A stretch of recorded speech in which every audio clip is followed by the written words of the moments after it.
now, the AFC Wimbledon head coach, Mark Robinson. It's been another busy day of team meetings and training as well. How have you found it?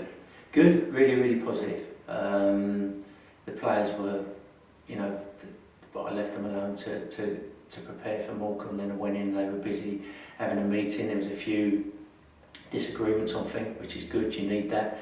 You need honesty. And then we went on to have a real sort of positive meeting moving forward. A lot of it was around sort of people thinking things that are possibly broken that they're not, and that's understandable when you've had a few disappointing results. And it's my job to kind of just realign them and make sure we're ready for Saturday, which we are. So that's really interesting. A lot of sort of constructive chat going on amongst the players when you came in, yeah.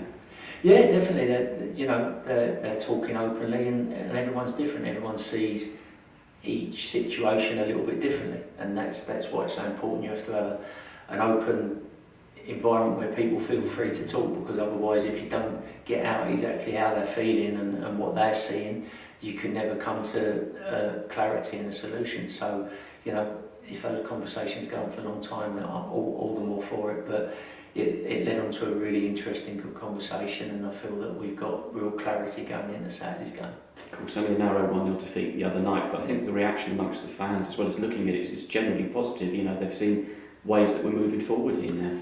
Yeah, and that's what we talked about after we went through the game.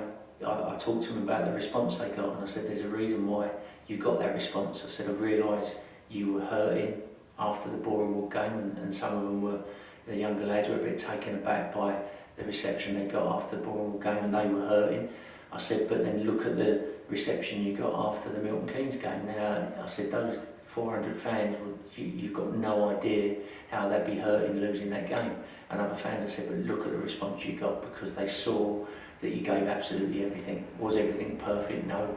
We still made errors we wish we hadn't, and we gave away a very, very cheap goal. But fundamentally, they saw how much it mattered and how much you cared, and that's why you got the response that you got. So, which is important. I said, but whatever.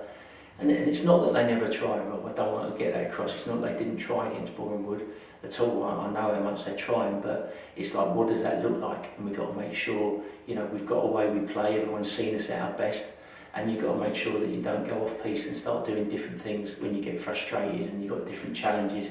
You have to stay and believe in what we're doing, because if they do that, I said to them, you get plenty of chances to express yourself. You know that. You've had people off their seats before, but you can't go off on a tangent and start doing your own thing and start thinking about yourself. No matter how much it's in the right way and you're trying to affect a game, we have a way of playing, and you have to understand it. So we're coming up to the year anniversary of you being in charge, but this particular moment in time, certainly not the toughest period you've been through, is it?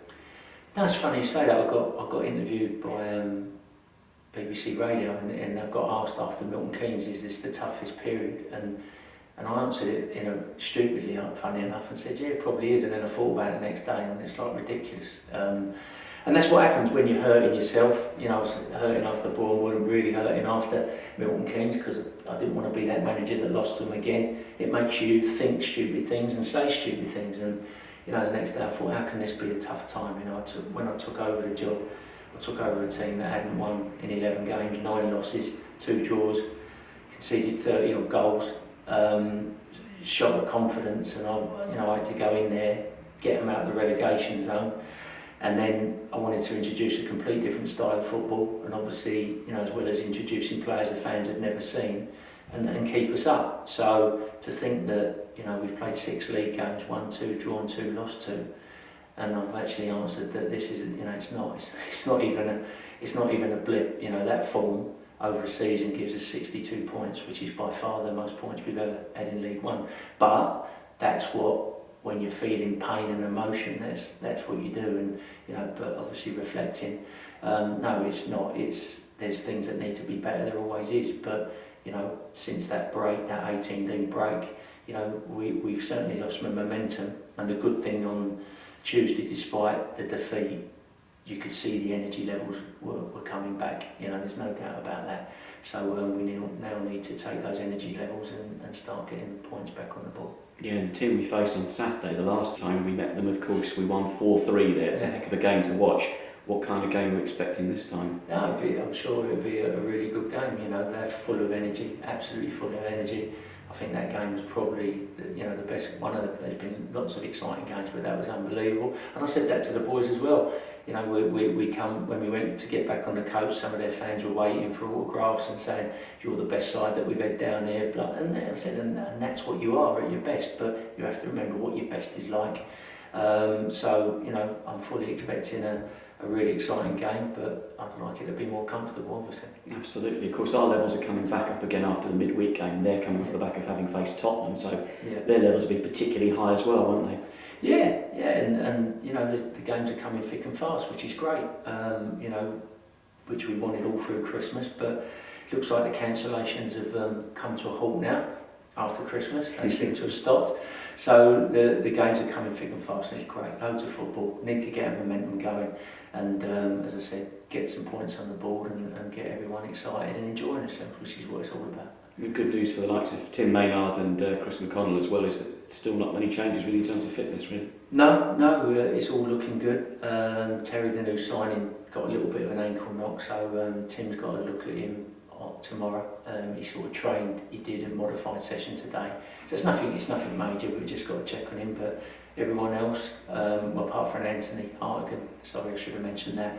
So Anthony's had a problem, he's been in hospital, we're waiting to see the results. So he had real bad stomach pains after the game, and we're just investigating what it could be. There's a few things been ruled out already, so we're hoping it's nothing serious. At the moment we think it could be exertion because his stats for the night were off the scale in terms of the ground he covered. So we're just waiting to see on that, but fingers crossed, it's nothing too serious. Yeah, I mean, he had a phenomenal game, but does that rule him out of contention for this one? It probably does, it probably does, because as I said, even if it's not anything serious, he's sort of been in hospital having tests. So he hasn't done a lot, and he was in a lot of pain after the game, so we're just waiting to hear. But as you said, he was absolutely outstanding on the night. We wish him all the best, of course. Possibly an opportunity for George Marsh? Yeah, so need to look, and as I said, the big thing with Ant is we just hope he's healthy, but when something like that happens, it opens an opportunity for someone else who possibly hasn't had the game time that he'd hoped. And but that's for a reason, because Woody and Ant have been as good as any midfield two in there in the league, in my opinion, and their stats back that up. So George should be hungry to start, and we will see what comes Saturday. It's incredible, really. I mean, as you say, you touched upon the situation in fixtures at the moment. It's be our first home game of this year, and it'll be our first home league game for getting on for 50 days when we play Morecambe. So fans are going to really be looking forward to getting behind the team on a run of games we've got coming up. Yeah, that'd be fantastic, because as I said, we always say we need them, and they were brilliant the other night. And as a sound like a broken record, but it's a two-way thing. They get behind us, and we need to give them something to get excited about. And it's just sometimes remembering, when it's not quite going our way, that's when you really need them, and I'm sure they'll be there. And we're all looking forward to getting back together on Saturday. Absolutely. What's gone is gone. I mean, we've just got two away games in this month. Burton and Charlton. Apart from that, we're playing Saturday, Tuesday, home games all the way through. Yeah, definitely. And it's, as I said, it's our job now to.